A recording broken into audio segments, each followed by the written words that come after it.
আসসালামু আলাইকুম। উচ্চ মাধ্যমিক শ্রেণীর শিক্ষার্থীদের শুভেচ্ছা। আজকের অনলাইনে ক্লাসে আমি মোহাম্মদ ইউসুফ আলী, সহকারী অধ্যাপক, ইসলামের ইতিহাস বিভাগ, তোমাদের ক্লাস নেব।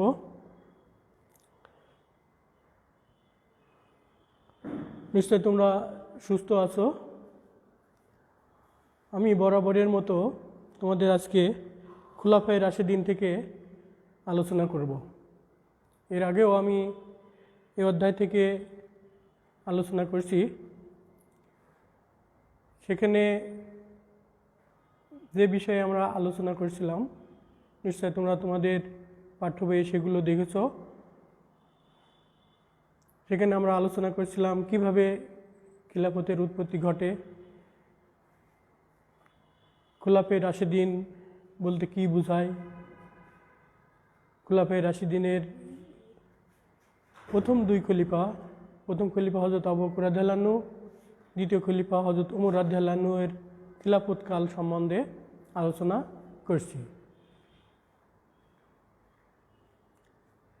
আমরা গতদিন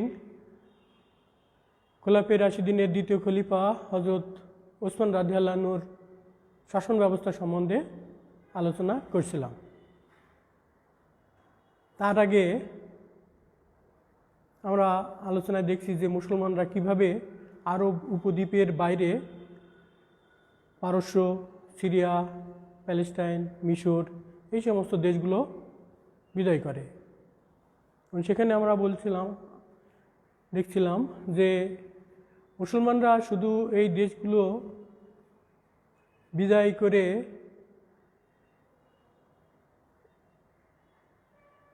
সময় অতিবাহিত করেনি, তারা দ্রুত গতিতে এখানে একটা সুষ্ঠু সুন্দর শাসন ব্যবস্থা প্রতিষ্ঠা করেছিল। এই শাসন ব্যবস্থা প্রতিষ্ঠায় হযরত ওমর রাদিয়াল্লাহু আনহু এর খিলাফতকাল ছিল খুবই গুরুত্বপূর্ণ। ইসলামী শাসনতন্ত্র, শাসন ব্যবস্থা এর ব্যাপক সংস্কার করে তিনি এটাকে প্রবর্তন করেছিলেন। তার শাসন ব্যবস্থার বৈশিষ্ট্য ছিল তিনি হযরত মুহাম্মদ সাল্লাল্লাহু আলাইহি সাল্লাম, হযরত আবু বকর রাদিয়াল্লাহু আনহুর নীতি আদর্শ মোতাবেক কোরআন এবং হাদিস অনুযায়ী শাসন ব্যবস্থাকে প্রবর্তন করেছিলেন। এই ক্ষেত্রে তিনি বেশ কিছু নতুন নতুন বিভাগ সৃষ্টি করেন, সংস্কার করেন। এর মধ্যে গুরুত্বপূর্ণ হল তিনি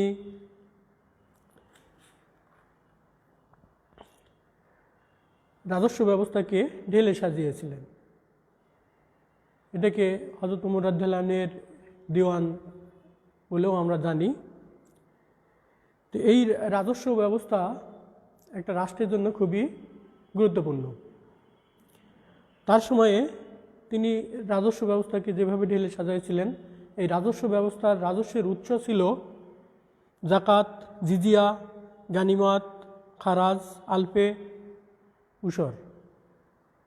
প্রধানত এই উৎসগুলো থেকেই অর্থ সংগ্রহ করা হতো। যাকাত কি আমরা জানি যে নিসাব পরিমাণের অতিরিক্ত অর্থ থাকলে তা থেকে নির্দিষ্ট হারে নির্দিষ্ট ব্যক্তিবর্গের মাঝে যে অর্থ বিতরণ করা হয় এটাই হলো যাকাত। যাকাত ইসলামের 5টি স্তম্ভের ভিতরে অন্যতম। 5টি স্তম্ভ হলো ঈমান, নামাজ, রোজা, হজ, যাকাত। যাকাত নামাজের পরেই। তো এই যাকাতগুলো যাদের ভিতরে বন্টন করা হয় তারা হলো ফকির, মিসকিন, আমিল, নওমুসলিম, দাসমুক্তির জন্য, ঋণগ্রস্ত ব্যক্তি, ঋণ মুক্তির জন্য, আল্লাহর পথে, মুসাফির। এই 8টি পথেই শুধু যাকাত ব্যয় করা হয়। আর যাকাতের নিসাব 7.5 ভরি স্বর্ণ এর অতিরিক্ত এবং রূপার ক্ষেত্রে 52.5 ভরি রূপার অতিরিক্ত যে অর্থ থাকে তা থেকে 2.5% হারে অর্থ জাকাত দেওয়ার বিধান। তিনি এই রাজস্ব ব্যবস্থাকে সংস্কার করে রাষ্ট্রটাকে শক্তিশালী করেছিলেন। এখানে বিভিন্ন কর্মকর্তাদের নিয়োগ দেওয়া হতো। এরপরে তিনি আরেকটি ব্যবস্থা করেছিলেন, গত ক্লাসে আলোচনা করেছিলাম, সেটা হলো বাইতুল মাল। বাইতুল অর্থ ঘর, মাল অর্থ ধন সম্পদ, অর্থাৎ ধন সম্পদ যেখানে সংরক্ষণ করা হয় এটাকে বাইতুল মাল বলা যায়। বাইতুল মাল হযরত মুহাম্মদ সাল্লাল্লাহু আলাইহি সাল্লাম মদিনাতে যাওয়ার পরপরই উদ্ভব ঘটেছিল। এটা একটি গুরুত্বপূর্ণ রাষ্ট্রীয় ব্যবস্থার অংশ। হযরত ওমর রাদিয়াল্লাহু আনহুর সময় এটাকে সুগঠিত করা হয়। এটা রাষ্ট্রের অর্থ সংক্রান্ত প্রতিষ্ঠান। এটা কেন্দ্রীয় ব্যাংকের সাথেও তুলনা করা যাইতে পারে। হযরত ওমর রাদিয়াল্লাহু আনহুর সময় যেহেতু আরবের বাইরে অনেক বেশি জায়গা বিজিত হয়েছিল, এজন্য রাষ্ট্রের ধন সম্পদের পরিমাণও অনেক বেড়ে গিয়েছিল। সেজন্য ওয়ালিদ বিন হিশামের পরামর্শে আবদুল্লাহ বিন আকরামকে প্রধান কোষাধ্যক্ষ করে এই বাইতুল মালটাকে সংস্কার করা হয়। বাইতুল মালে গচ্ছিত বিভিন্ন সম্পদকে বিভিন্ন ভাগে আমরা ভাগ করতে পারি। 3 ভাগে সাধারণত ভাগ করা হয়েছে। বাইতুল মাল আল খাস, এটাকেই কেন্দ্রীয় ব্যাংকের সাথে তুলনা করা যায়। এটা মুসলমান এবং আহলে জিম্মা এ সবার সম্পদই এখানে গচ্ছিত রাখা হতো। আহলে জিম্মা অর্থাৎ মুসলিম রাষ্ট্রে মুসলমানদের কর্তৃত্বে যে সমস্ত অমুসলমান থাকে তাদেরকে জিম্মা বলা হয়, আহল আল জিম্মা। আর একটা হলো বাইতুল মাল আল মুসলিমিন। এই শাখা থেকে রাষ্ট্রের কল্যাণে, মুসলমানদের কল্যাণে, সমাজ কল্যাণমূলক বিভিন্ন কাজ করা হতো, যেমন রাস্তাঘাট নির্মাণ, সেতু নির্মাণ, মসজিদ মাদ্রাসা নির্মাণ, এতিম দরিদ্রদের সাহায্য প্রদান। এই শাখা থেকেই, বাইতুল মালের এই শাখা থেকেই ব্যয় করা হতো সম্পদ। আর একটা ছিল বাইতুল মাল আল খাস, যেটা খলিফার ব্যক্তিগত ব্যয়, পরিবারের সদস্য, প্রাসাদরক্ষীদের ভ্রমণ ভাতা, অন্যান্য রাষ্ট্রপ্রধানদের নিকট থেকে বিভিন্ন উপঢৌকন এখানেই জমা করা হতো। এইভাবে তিনি বাইতুল মালকে ঢেলে সাজান। তাছাড়া বাইতুল মালে গচ্ছিত অর্থ জনগণের মাঝে বিতরণ করা হতো। জনগণের রাষ্ট্রের সেবা, ইসলামের সেবা বিভিন্ন দিক বিবেচনা করে এখানে থেকেই মাথাপিছু অর্থ বরাদ্দ দেওয়া হতো। হযরত ওমর রাদিয়াল্লাহু আনহু এই কাজটা সুচারুভাবে সম্পন্ন করার জন্য তিনি রাষ্ট্রের সমস্ত জনগণের লোক গণনা করেন। এটাকে আদমশুমারি বলা হয়। এই আদমশুমারিও হযরত ওমর রাদিয়াল্লাহু আনহু এর সময়ে মুসলমানরা প্রথম করে। তো এইভাবে বাইতুল মালকে তিনি সংস্কার করেছিলেন। এছাড়া তিনি মজলিসুস শুরা গঠন করেছিলেন। মজলিসুস শুরা এক খুব গুরুত্বপূর্ণ একটি অংশ। এখান থেকেই রাষ্ট্রীয় বিভিন্ন গুরুত্বপূর্ণ বিষয়ে সদস্যদের সাথে পরামর্শ করে নিয়োগ এবং রাষ্ট্রের অন্যান্য বিভিন্ন সিদ্ধান্ত গ্রহণ করা হতো। রাষ্ট্র পরিচালনায় এইভাবে পরামর্শ করে সিদ্ধান্ত গ্রহণ খুবই গুরুত্বপূর্ণ।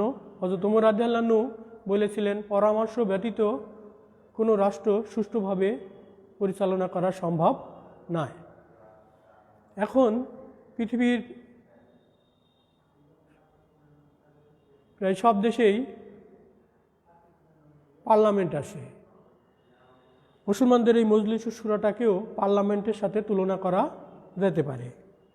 ওমর রাদিয়াল্লাহু যে মজলিসুস শুরা গঠন করেছিলেন, এই মজলিসুস শুরাকে দুই ভাগে ভাগ করা যায়।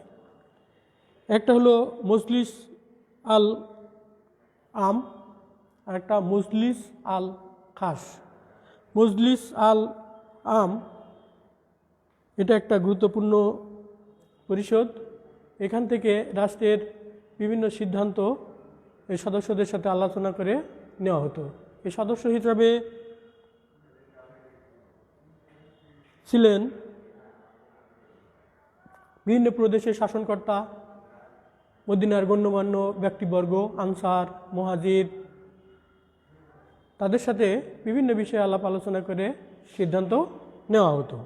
আর একটা ছিল মজলিস আল খাস, এটা উচ্চ পরিষদ, এটাকে ক্যাবিনেটের সাথেও তুলনা করা যাইতে পারে। এই পরিষদের সদস্য ছিলেন হযরত ওসমান রাদিয়াল্লাহু আনহু, হযরত আলী রাদিয়াল্লাহু আনহু, তালহা রাদিয়াল্লাহু আনহু, হযরত জুবাইর রাদিয়াল্লাহু আনহু, আব্দুর রহমান ইবনে আউফ রাদিয়াল্লাহু আনহু। এরা শুরু থেকে ইসলামে বিভিন্নভাবে পরামর্শ, খেদমত, আত্মত্যাগের মাধ্যমে দৃষ্টান্ত স্থাপন করেছিলেন। এরা ছিল এই মজলিস আল খাসের সদস্য। এছাড়া তিনি প্রদেশকে ঢেলে সাজান। তার সময়ে 14টা প্রদেশ ছিল। সেনাবাহিনীকে ঢেলে সাজান, সামরিক বাহিনীকে বেতনভোগী, নিয়মিত বেতনভোগী, অনিয়মিত সৈন্যবাহিনী এইভাবে বিভক্ত করেছিলেন। রাষ্ট্রের বিভিন্ন জায়গায় তিনি সেনানিবাস স্থাপন করেছিলেন। মক্কা, মদিনা, কুফা, বসরা, ফুস্তাত, মসুল, মিশর, দামেস্ক, হিমস, প্যালেস্টাইন এইসব জায়গায় তিনি সেনাঘাঁটি তৈরি করেছিলেন। এই সমস্ত সেনাঘাঁটি পরবর্তীতে আমরা দেখছি ইসলামের ইতিহাসে ইসলামী শিক্ষা, সংস্কৃতি, সভ্যতার পীঠস্থানে পরিণত হয়েছে। বিশেষ করে ফুস্তাত, কুফা, বসরা উল্লেখযোগ্য। মিশরে সে সময় বিখ্যাত শহর ছিল আলেকজান্দ্রিয়া। মিশর বিজয়ের পর এখানে একটা সেনাঘাঁটি তৈরি করা হয়। এই সেনাঘাঁটির নাম দেওয়া হয় ফুস্তাত, ফুস্তাত নামক স্থানে। পরবর্তীতে আমরা দেখছি যে মিশরে যখন ফাতেমীয় খিলাফত প্রতিষ্ঠিত হয়, তখন এই এলাকায় তারা একটি শহর তৈরি করে এবং এই শহরটাকে তারা রাজধানীতে পরিণত করে। এই শহরটা তৈরি করা হয়েছিল ফুস্তাতের সন্নিকটে, আর সেটার নামই হলো কায়রো। আজকে মিশরের রাজধানী কায়রো। বসরা, কুফা, এখান থেকেও অনেক মুসলিম মনীষীর আবির্ভাব ঘটেছে। তো এইভাবে হযরত ওমর রাদিয়াল্লাহু আনহু রাজ্য বিজয়, প্রশাসনিক সংস্কার সাধন করে খিলাফতে গুরুত্বপূর্ণ ভূমিকা রেখেছিলেন। তিনি খিলাফত পরিচালনা করেছিলেন 10 বছর। 644 খ্রিস্টাব্দে আততায় ছুরিকাঘাতে খোলাফায়ে রাশিদিনের দ্বিতীয় খলিফা হযরত ওমর রাদিয়াল্লাহু আনহু এর তিরোধান ঘটে। এরপর ইসলামের ইতিহাসে খিলাফত পদে অধিষ্ঠিত হন হযরত ওসমান রাদিয়াল্লাহু আনহু। মৃত্যুর পূর্বে খিলাফত নিয়ে যাতে কোনো সমস্যার সৃষ্টি না হয়, এজন্য ওমর রাদিয়াল্লাহু আনহু খিলাফত বিষয়ে মীমাংসার জন্য 6 সদস্য বিশিষ্ট একটি শক্তিশালী কমিটি গঠন করে দিয়ে গিয়েছিলেন এবং তাদের নির্দেশ ছিল যে খলিফার মৃত্যুর 3 দিনের মধ্যে তারা যেন একজনকে খলিফা নির্বাচিত করে। আমরা দেখেছি খোলাফায়ে রাশিদিনে এর আগে 2 জন মনোনয়নের মাধ্যমে জনগণের আনুগত্য নিয়ে খিলাফতে অধিষ্ঠিত হয়েছিলেন, হযরত ওমর, আবু বকর রাদিয়াল্লাহু আনহু এবং দ্বিতীয় খলিফা হযরত ওমর রাদিয়াল্লাহু আনহু। তৃতীয় খলিফার ক্ষেত্রে মনোনয়ন ছাড়া এখানে নির্বাচনের কথা বলা হয়েছিল। এই শক্তিশালী কমিটি হযরত ওমর রাদিয়াল্লাহু আনহু যে গঠন করেছিলেন, এর সদস্য ছিল হযরত ওসমান রাদিয়াল্লাহু আনহু, হযরত আলী রাদিয়াল্লাহু আনহু, হযরত তালহা রাদিয়াল্লাহু আনহু, হযরত জুবাইর রাদিয়াল্লাহু আনহু, হযরত আব্দুর রহমান ইবনে আউফ রাদিয়াল্লাহু আনহু এবং হযরত সাদ বিন আবি ওয়াক্কাস রাদিয়াল্লাহু আনহু। তারা ইসলামের শুরু থেকেই ইসলামের বিভিন্ন বিষয়ে সহায়তা দান করেছিলেন, আত্মত্যাগ করেছিলেন। ইসলামের ইতিহাসে এদের প্রত্যেকেরই গুরুত্বপূর্ণ ভূমিকা ছিল। হযরত ওমর রাদিয়াল্লাহু আনহুর মৃত্যুর পর খিলাফত নিয়ে যাতে কোনো সমস্যার সৃষ্টি না হয়, এজন্য এই নির্বাচনের ভোটাভুটিতে হযরত আব্দুর রহমান ইবনে আউফ নিজেকে প্রত্যাহার করে নেন। বাকি সদস্যের ভিতরে একজন সে সময় মদিনাতে উপস্থিত ছিল না, অন্যদের ভিতরে ভোটাভুটি হয় এবং এই ভোটাভুটিতে আলী রাদিয়াল্লাহু আনহুর চেয়ে বেশি ভোট পেয়ে হযরত ওসমান রাদিয়াল্লাহু আনহু খলিফা নির্বাচিত হন। আর এভাবেই নির্বাচনের মাধ্যমে ইসলামের খোলাফায়ে রাশিদিনে তৃতীয় খলিফা হিসাবে খিলাফতে অধিষ্ঠিত হন হযরত ওসমান রাদিয়াল্লাহু আনহু। আমরা হযরত ওসমান রাদিয়াল্লাহু আনহুর বাল্যকাল, ইসলাম গ্রহণের পর তার ইসলামের খেদমত, এই সব বিষয়ে আলোচনা করলে দেখতে পাব যে তিনি মক্কার বিখ্যাত কুরাইশ বংশে উমাইয়া গোত্রে 576 খ্রিস্টাব্দে জন্মগ্রহণ করেছিলেন। তার পিতার নাম আফফান। হযরত ওসমান রাদিয়াল্লাহু আনহুর এক পুত্রের নাম আবদুল্লাহ, এজন্য তাকে আবু আবদুল্লাহও বলা হতো।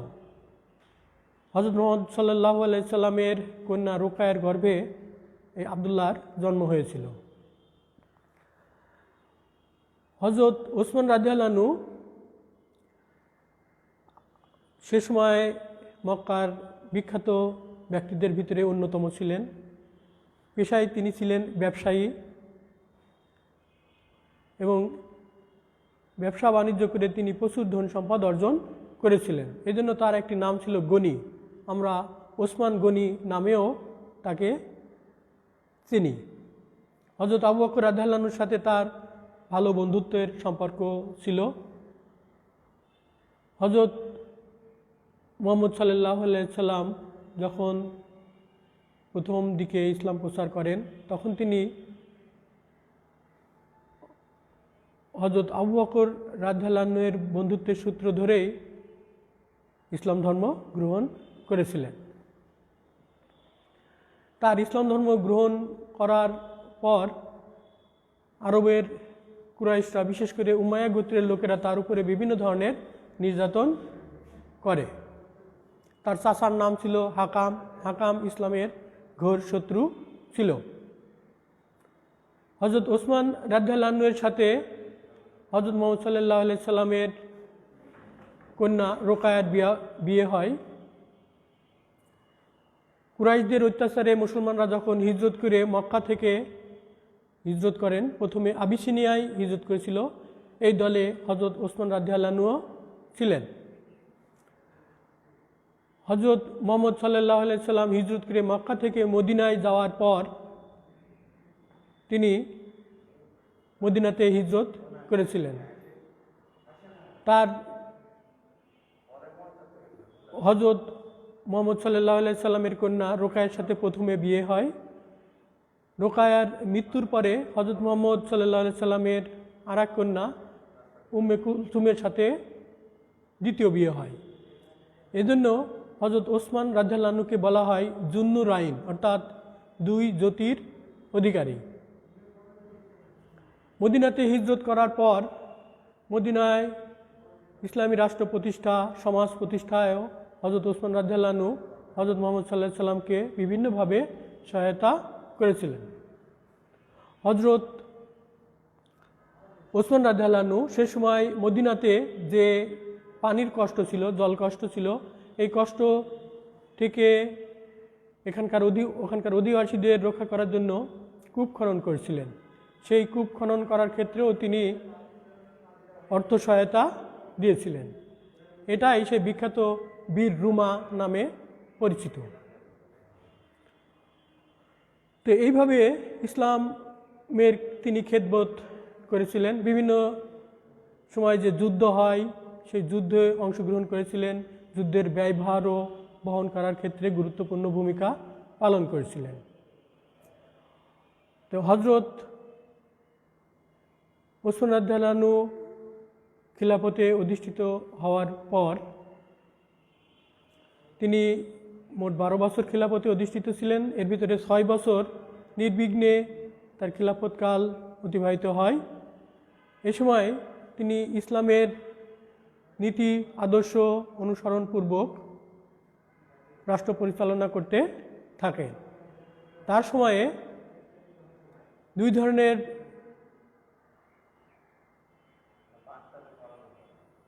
যুদ্ধ সংগঠিত হয়েছিল।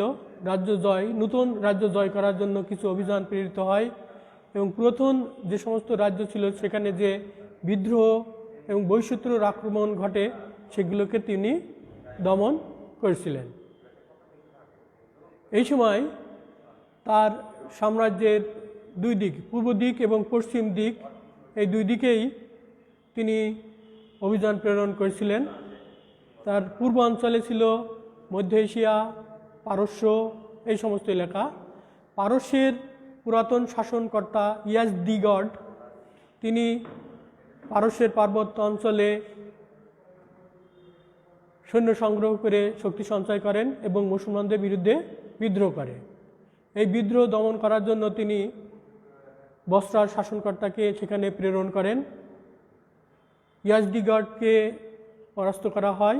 এরপর উক্ত শাসনকর্তা মার, নিশাপুর, পরবর্তীতে কিরম্যান, আফগানিস্তান, কাবুল, এই সমস্ত এলাকাগুলো দখল করে নেয়। এইভাবেই পূর্ব অঞ্চলে যে বিদ্রোহ হয়েছিল সেই বিদ্রোহ দমন করে নতুন নতুন বেশ কিছু জায়গা তিনি দখল করতে সক্ষম হয়েছিলেন।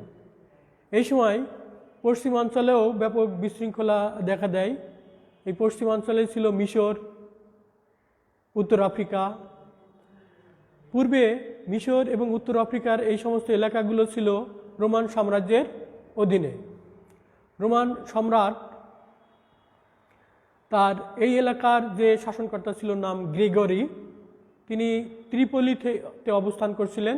সেখান থেকে আলেকজান্দ্রিয়া আক্রমণ করে। এই রোমান নৌবাহিনী ছিল বেশ শক্তিশালী। পরে মিশরের শাসনকর্তা আমর বিন আল আসকে আলেকজান্দ্রিয়া পুনরুদ্ধারের জন্য প্রেরণ করা হয়। ঠিক একই সময়ে হযরত ওসমান রাদিয়াল্লাহু আনহু মিশরের শাসনকর্তার পদ থেকে আমর বিন আল আসকে অপসারণ করেন। মুসলমানরা এই সময় আলেকজান্দ্রিয়া পুনর্দখল করে এবং তারা উত্তর আফ্রিকায় অভিযান চালিয়ে উত্তর আফ্রিকার বিখ্যাত রোমান সম্রাটদের শহর কার্থেজ, এই এলাকাগুলো দখল করে নেন। এর ফলে উত্তর আফ্রিকায় রোমানদের আক্রমণ থেকে মুসলমানরা তাদের রাজ্যকে পুনরুদ্ধার করে। একই সময়ে ভূমধ্য সাগরের সিরিয়ার উপকূলে রোমান নৌবাহিনী বারবার আক্রমণ করে মুসলমানদেরকে বিভিন্ন সমস্যার মুখে ফেলে। তো এজন্য তিনি সিরিয়ার শাসনকর্তা মুয়াবিয়ার সাথে আলাপ আলোচনার মাধ্যমে মুসলমানদের একটি নৌবাহিনী গঠন করে। মুয়াবিয়া এই নৌবাহিনীর সহায়তায় রোমান নৌবাহিনীকে পরাস্ত করে সাইপ্রাস, রোডস এই দ্বীপগুলো দখল করে তারা সিসিলি পর্যন্ত আক্রমণ করছিল।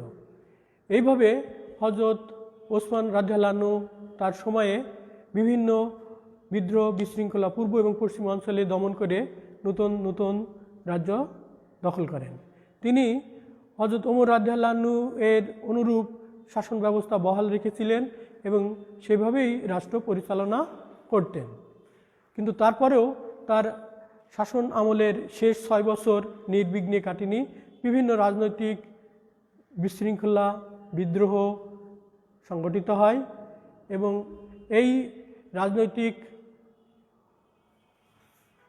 অসন্তোষের মধ্যে তিনি নানান রকম সমস্যায় পড়েন এবং এক পর্যায়ে মুসলমানদেরই একটা অংশ বিভিন্ন স্থান থেকে মদিনায় আগমন করে বিভিন্ন অভিযোগে তাকে অভিযুক্ত করে এবং এই রাজনৈতিক পরিস্থিতি মোকাবেলা করতে না পারায় হযরত ওসমান রাদিয়াল্লাহু আনহু মদিনাতে শাহাদত বরণ করেন। তো হযরত ওসমান রাদিয়াল্লাহু আনহুর উপরে কী কী অভিযোগ দেওয়া হয়েছিল, কিভাবে তার এই করুণ পরিণতি ঘটে খুলাফায়ে রাশিদিনে, সেটা আমরা পরের ক্লাসে আলোচনা করব। বিষয়টা খুবই গুরুত্বপূর্ণ। তোমরা পাঠ্য বইয়ে এ বিষয়ে বিস্তারিত পাবে। তো তোমরা সবাই ভালো থেকো, সুস্থ থেকো। আল্লাহ হাফেজ।